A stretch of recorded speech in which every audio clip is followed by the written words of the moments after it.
വീണ്ടും വാർത്തയിലേക്ക്. മലമ്പുഴ പിടിക്കാൻ നിർണായക നീക്കവുമായി കോൺഗ്രസ്. മുൻ മുഖ്യമന്ത്രി വി.എസ്. അച്യുതാനന്ദന്റെ പേഴ്സണൽ അസിസ്റ്റന്റായിരുന്ന എ. സുരേഷിനെ മത്സരിപ്പിക്കാനാണ് ആലോചന. കെ.പി.സി.സി നേതൃത്വം സുരേഷുമായി ചർച്ച നടത്തി.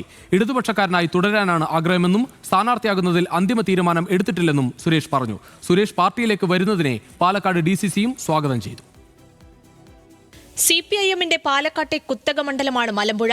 മണ്ഡലം രൂപീകരിച്ചത് മുതൽ വിജയിച്ചത് ഇടതുപക്ഷവും. LDF-ന്റെ അപ്രമാദിത്വം അവസാനിപ്പിക്കാൻ ഇത്തവണ അപ്രതീക്ഷിത സ്ഥാനാർത്ഥിയെ ഇറക്കാനാണ് കോൺഗ്രസ് ലക്ഷ്യമിടുന്നത്. മുൻ മുഖ്യമന്ത്രി വി.എസ്. അച്യുതാനന്ദന്റെ പേഴ്സണൽ അസിസ്റ്റന്റും വിശ്വസ്തനുമായിരുന്ന എ. സുരേഷുമായി KPCC നേതൃത്വം ചർച്ച നടത്തി. സുരേഷ് മത്സരിച്ചാൽ വിജയിക്കുമെന്നാണ് കോൺഗ്രസ് കണക്കുകൂട്ടൽ.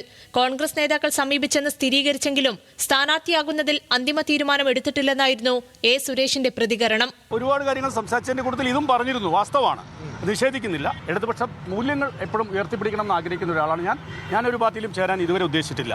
സുരേഷിനെ പോലുള്ളവർ പാർട്ടിയിൽ വന്നാൽ സ്വീകരിക്കുമെന്ന നിലപാടിലാണ് പാലക്കാട് DCC നേതൃത്വം.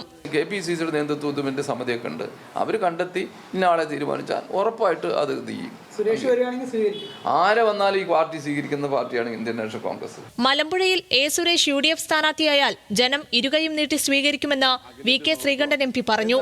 സുരേഷിനെ പോലുള്ള ഒരു ആള് സ്ഥാനാർത്ഥിയായിട്ട് വരികയാണെങ്കിൽ മലമ്പുഴ മണ്ഡലത്തിലെ UDF-ന്റെയും കോൺഗ്രസിന്റെയും പ്രവർത്തകർ രണ്ട് കൈ നീട്ടി സ്വീകരിക്കും എന്നുള്ള കാര്യത്തിൽ ഒരു സംശയവും തർക്കവുമില്ല.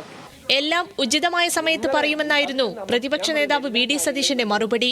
ഏത് സംഭവമായിട്ടോ ഏത് വ്യക്തിയായിട്ടോ എന്തു പറയും അതിനൊരു സമയമുണ്ട്. നിങ്ങളോട് പറയാം, അത് നിങ്ങളോട് പറയേണ്ട ഉചിതമായ സമയത്ത് നിങ്ങളോട് പറയും. കഴിഞ്ഞ നിയമസഭാ തെരഞ്ഞെടുപ്പിൽ മലമ്പുഴയിൽ കോൺഗ്രസ് 3ാം സ്ഥാനത്തേക്ക് പിന്തള്ളപ്പെട്ടിരുന്നു.